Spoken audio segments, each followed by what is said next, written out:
បើសិនជាយើងចង់ធ្វើ event មួយយើងក៏ត្រូវចំណាយពេលកន្លះថ្ងៃដើម្បីធ្វើការ post poster ដើម្បីគេ alert ដឹងមុនតែ event មួយនេះយើងចំណាយពេលត្រឹមតែ1ម៉ោងហើយយើងអាចប្រមូលរថយន្តបានរហូតដល់40គ្រឿងឥឡូវនេះយើងកំពុងតែស្ថិតនៅ PPC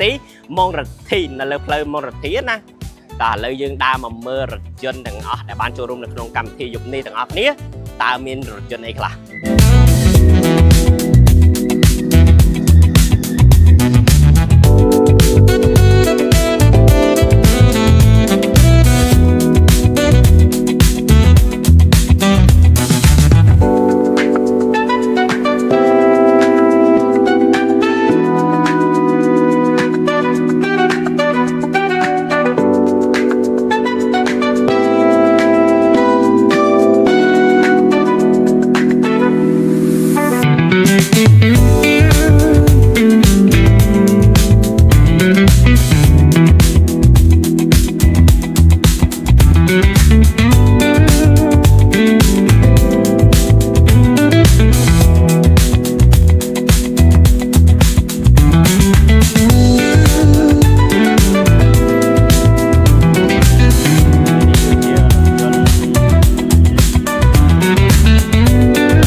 អូខេបងប្អូនអ្នកនរគ្នាខ្ញុំចង់មកប្រាប់ពីរថយន្ត Nissan 350cc ពណ៌ខៀវមួយគ្រឿងនេះ